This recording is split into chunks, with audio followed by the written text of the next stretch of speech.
Let me see here. I have this really powerful presentation to give to you guys today. Call it Me Speak 'em Good Now, humanizing the Indian caricature through comedy and modern media. That's a picture of, it's kind of bright in here. I can't really see my shit, so we'll try to deal with that. Don't want to like get it too dark in here. So what's going on, you guys? How's it going? Hey! You like Doogie Howser, MD, or something? You're just like the youngest college student ever? Hey, I just know what to do! I wish you could all see what I'm seeing right now. He goes...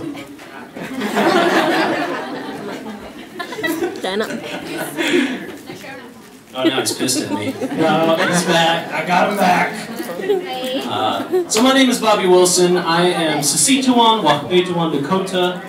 From Minnesota is where I grew up. My reservation is in South Dakota. How many people been up north that far? Yeah? Yeah, a couple of you. You guys were like, yeah, I lived up there. It fucking sucked. Yeah. Yeah, it's cold as ice up there. My friend called me the other day and he was like, oh, how's it going down there? Is it like 90 degrees? So yeah, it's like still 100 degrees. You guys got snow. Weak sauce. Let's see here. So if you haven't heard the 1491s, it's probably because you have more important things to do with your life, and I commend you. And I apologize for the time that I will be taking up today. It's really easy to find us if you got a smartphone and you have to go poop and nothing else to do. You can go ahead and type in the1491S and you will find videos of us. And you can use your underwear as like a little tray to hold your phone and just like swatch, you know? Yeah, you laugh because you do it. And now everybody knows. Let's see. Oh yeah, that's a picture of me. You guys used it on your little flyer here. That's my tribal affiliation there. Yeah. And that's the most Indian picture ever taken of me.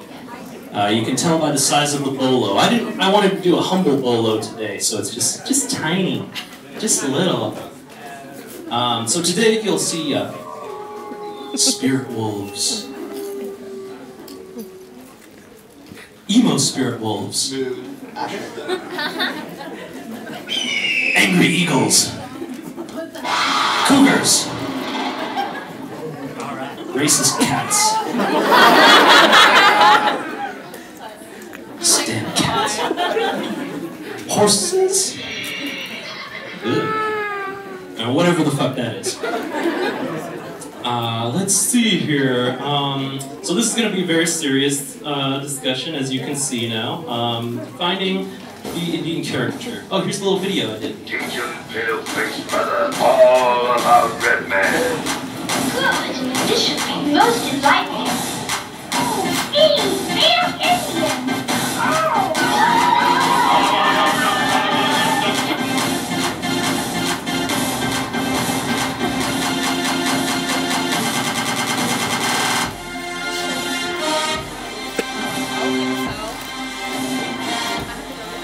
Those guys are Guatemalan.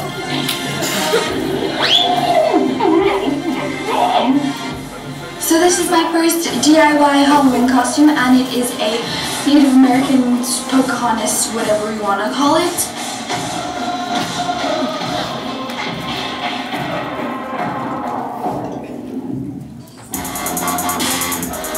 Guatemalan.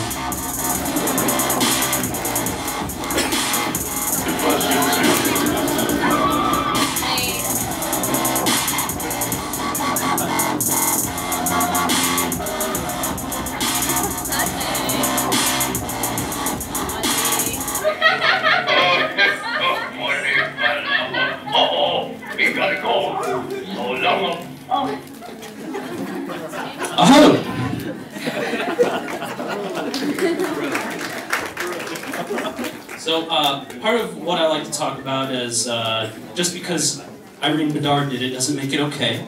I know that sounds kind of shitty, but hear me out, okay guys? We see a lot of this stuff caricaturized, what the outside cultures think of our culture. Here we have Gwen Stefani in a No Doubt music video. who informed the public media that her Indian friend said that it was okay to do this. Luckily, there was enough outcry nationally for them to pull this music video, so it doesn't really exist, technically, anymore, and she apologized, which is cool. Not everybody apologizes, though. A lot of people think that this stuff is cool. I honestly can't even tell you where the hell this is from. This is just from numerous searches of Indians on Google.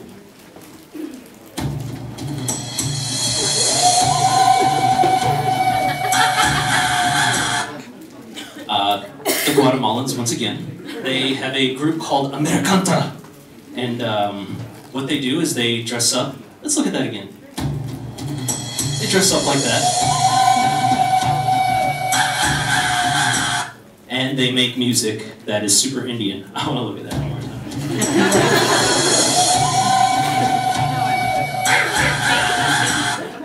But they perform like this with gigantic pan flutes, and I think I may show a little bit more of those guys later. But it's very intriguing stuff. It's super weird. Public perceptions of American Indian people are, you know, big, sexy Indian guy, like this fella here. Looks a little like Kevin Sorbo. Those of you who laughed, thank you. You guys remember the old Hercules show. Some of you guys look young as hell, though, so y'all probably don't know what I'm talking about. But it was the show that was on before Xena, Warrior Princess. Yeah. You know what I'm talking about. Yeah! That was my shit. Super stoic guy. And then we have Americanta guy again, too Indian for you. That's right. Of course we know what real Indians look like. Even when they're most stoic. And they're just dumb and goofy. And, oh shit, how did that get in there? My apologies, folks. That was not supposed to be in this presentation. Oh boy. So what's the problem with all this, huh? Why is this not okay? The hypersexualized Indian man and Indian woman are not okay because they paint the wrong perception to the outside world of who we are, thus dehumanizing us and making us into cartoon characters, which is not okay, man. It's just not okay, all right? Oh yeah, that's my nephew. That is not my nephew.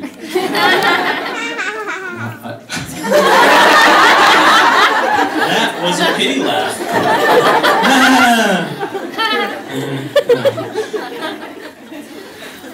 Over-sexualized. Yeah. Fetishized. This, of course, was the, from the, what was that shit? Victoria's Secret model on the runway, you know? I mean, I have the same set at home, but, you know, it's not okay when she does this. And the problem with this, of course, is that 1 in every 3 American Indian women are victims of sexual violence. 1 in every 3. And so, to keep this perception of American Indian women at the forefront of the public's minds is very damaging and dangerous because people don't see Indian women as human beings. They see them as fetishized, over-sexualized, not real. Of course, Indian women come in all shapes, sizes, and colors, and that's my girlfriend. Yeah. And that's Grandmama being goofy, and that's the niece. So we all know the realities of this in this room. Hopefully we can respect ourselves enough to push that out to the outside world, which is what we try to do with our videos, is represent ourselves and have the people that collaborate with us represent themselves and their communities as well. Now we go into the over-spiritual Indian, the too spiritual for you guy. This guy is clearly made out of eagle spirits and whatever, sage, I guess. Probably some sweetgrass in there. Then there's the perception of the one with nature Indian, who, this image is kind of messed up, I think, if you really read into it, because those animals have no idea what they're in for. They should have known when they seen that he was wearing a skin on his head, exactly where they were headed.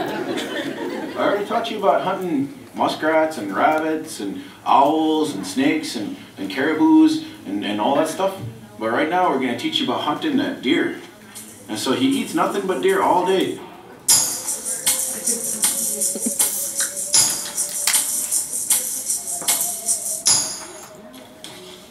This is pretty good, man. Soak in buttermilk overnight, takes the game out. Of course, these things originate, these ideas of what Indians are originate in the mainstream from like these really crazy old movies. It was really popular to make Indian movies, if anybody's seen the movie Real Indian. I would recommend it. It's a great documentary, tons of fun, lots of great film history on perceptions of American Indian people. But it's stuff like this. Like, look at this crazy white lady in distress, and she's about to get eaten by the cannibal god.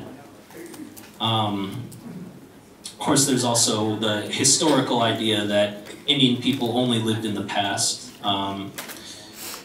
You can find tons of images of American Indian people that do not get credited or named for moving along somebody else's career, usually white photographers or artists who make names for themselves off of the images of American Indian people, which, regardless of its intention, still takes away from what we have and what we have struggled to keep by giving it to them, and then they sell it and make a career and solidify themselves in history. Like The Vanishing Race and other illustrations by Edward Curtis, putting us into the same category as Greek gods and pharaohs and Santa Claus. So, this is what people think that we all live in, a bunch of teepees. But if you've ever been around some teepees, you know that this is what's going down on the inside of those teepees, actually. At least that's what I think is going on in those teepees. Unless it's an NAC meeting. I'm not gonna make any NAC jokes, I might get killed. Overly Indian man. Yes, there's one in every family. I had to say it early into the microphone. Overly Indian man. And I'm gonna be honest with you guys. I'm a recovering overly Indian man. That's right. I read Prison Writings by Leonard Peltier when I was like 12 years old. And I was like, fuck that. I'm gonna start wearing my hair down. I'm gonna start wearing chokers. You know, I'm gonna get a big tattoo on my neck. Some things just don't go away. So I apologize for being that overly Indian man, because I was just too Indian for everybody else. And sometimes people weren't Indian enough for me. And that is messed up, man. I want to give you a song, brother. This song. Oh, guys, use this song. I guarantee in about 5 seconds you're going to get all snagged up in all sorts of nasty ways.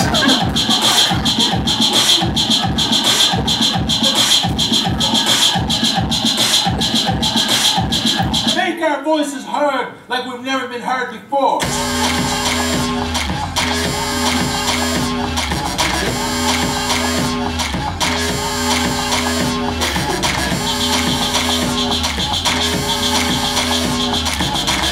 Shut up. What's your deal? This is the stuff that would make Crazy Horse jealous. What? You don't know who Crazy Horse is? No. Yep. Hell no, hell no, hell no. Here's what you do. Find a few Indians.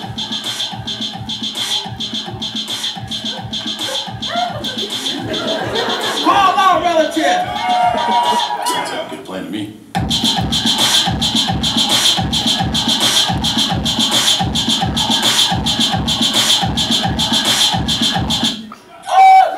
Brother, sing us a song!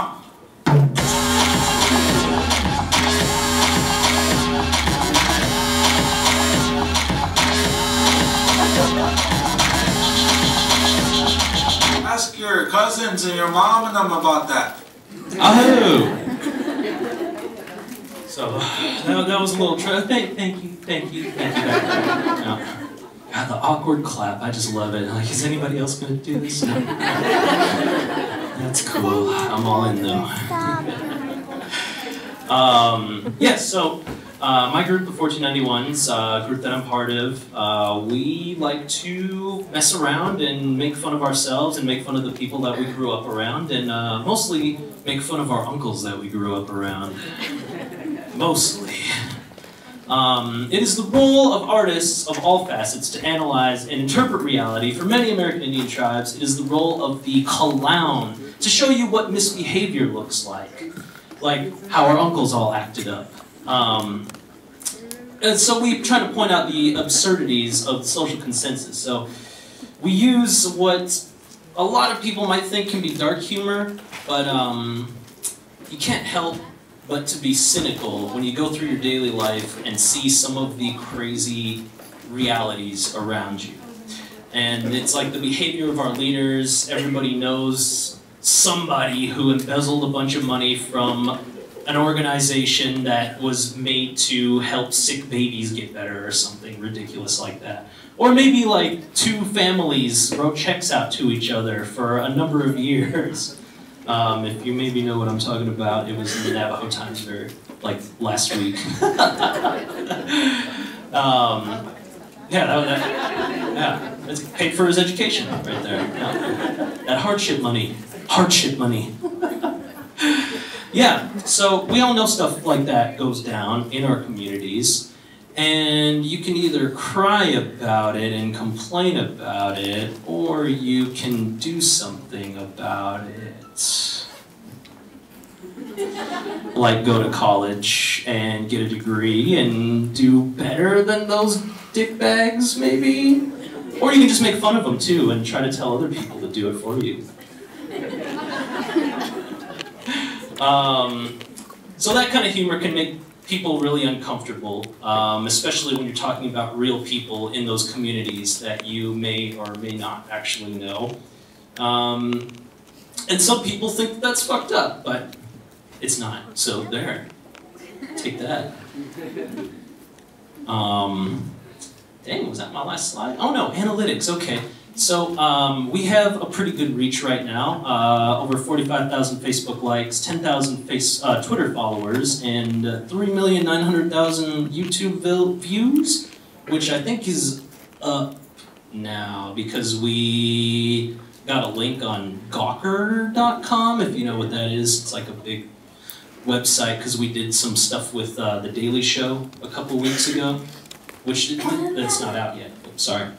Didn't mean to start that one yet. So, with all of this, do we just keep making jokes knowing that this many people are watching us? And do we just keep on making toilet humor? Or do we also help to do something important, like help other organizations get the word out on what they're doing?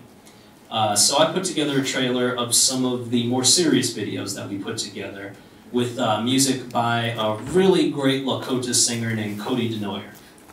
When the night has come and the land is dark and the moon is the only light we'll see, no, be afraid, no, I won't be afraid. Just as long as you stand by me. So darling, stand by me. Oh, stand by me. Won't you stand? Won't you stand? Stand by me. If the sky that we look upon should tumble and fall, mountain should crumble to the sea, I won't cry, I won't cry, no, I won't shed a tear, just as long as you stand by me. And darling, stand by me. Oh, stand by me. Won't you stand? Won't you stand by me?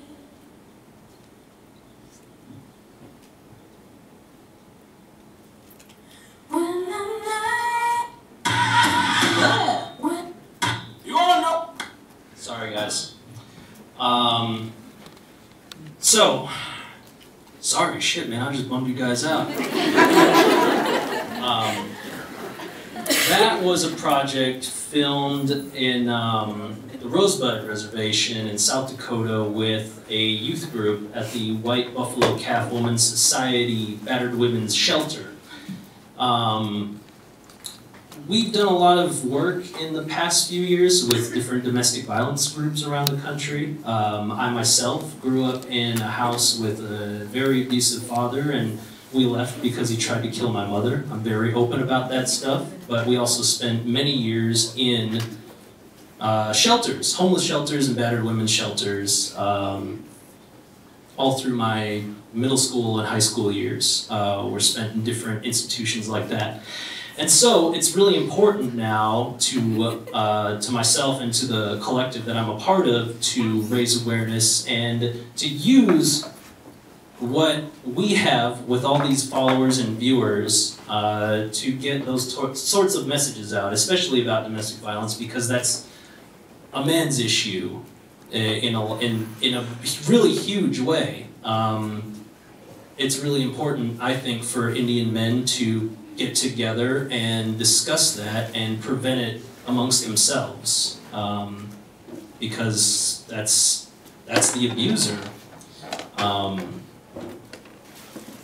Yeah, man, I'm just like trying to find a good way to move on from that, because I don't want to just bum you guys out like all for the rest of this. But it's important shit, man. I mean, honestly, there's a lot of things that I think about storytelling and about the way that we approach these sorts of situations that, in a traditional sense, if you look back to the way stories used to be told, if they were told in the same way, once again, I think that a lot of things would change. For example, the story of the White Buffalo Calf woman is it's an old story, an old Lakota story about how we first got the pipe. And they say that there were two guys out basically scouting for buffalo when they came upon this woman. And the weird thing that gets glazed over is that one of the guys they say had impure thoughts about her, and he was like killed instantly because of it. But the reality is that he was straight up going to rape that woman, and so he got fucking killed for it. Which, if you tell the story differently, think about how many people, young people, that would affect to know. Because there's a lot of traditional stories, at least in my tribe, that discuss things like sexual violence and why you shouldn't do that, and why the relatives will most likely kill you for it. So, just marinate on that a little bit.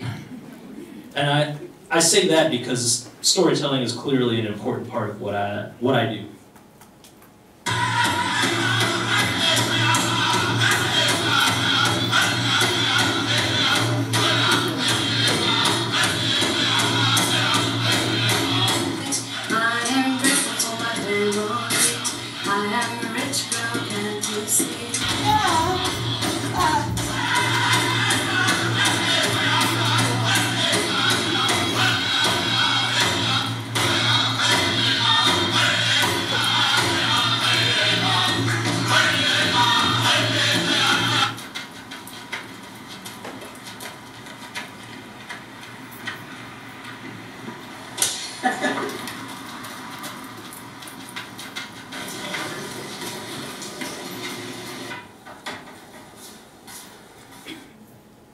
So what you just saw there was a compilation of what we call the Represent series. The Represent campaign was meant to challenge the idea of living in two worlds, you know, walking in the white man's world, and then over here, way over here, we got the Indian world too. Nah, F that noise, man. You are just as Indian right now as when you are back at home. And that is the idea of the Represent campaign, is partially about maintaining mental health within yourself, because you can be in a higher education institution, you can be in freaking anywhere in the world, and you're still just as Indian as you were when you were back home, or if you're at a powwow, or if you're at a ceremony, or whatever it is that you do to express your culture, or speak your languages, or what have you. The idea of walking in two worlds kind of, in my opinion, reinforces the idea amongst Indian people across the nation and across the world that we have to be something that we're not and leave our Indian at the door. But that's not really true, and that's also not what our ancestors and what the activists in the last 100 years have worked to achieve for us, that we have to check something at the door. We're here in Mesa Community College. We have students here that are Indian as hell, and you may be even more Indian that you're out here getting your shit together. And being Indian is not an excuse for failure. Being Indian is the most badass thing in the universe, because the reality of your culture, regardless of what your tribe is, this is my pan-tribal belief, is that Indian people are the hardest working, best at everything race on the planet. Whatever you decide that you're going to do, if you're Indian, you can do that shit. I mean, give me a break, man. Like, think of all the stuff that your bloodline has had to go through just for you to be able to sit there and drink your Gatorade. You're badass, man. Everybody in this room. You want to know about indigenous? Before we start, may I ask you to turn that off?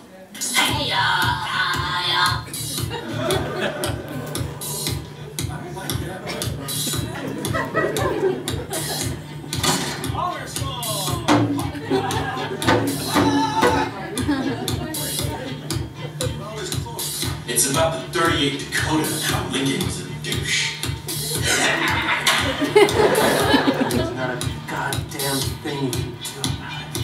They are tried, trusted, and good.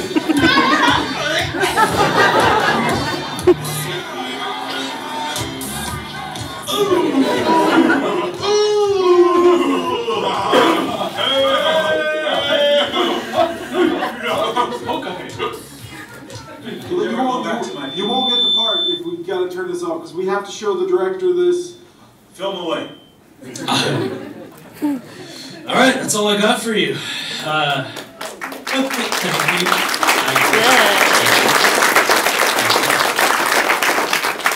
Shane. I'm still not sure what that means. Any questions?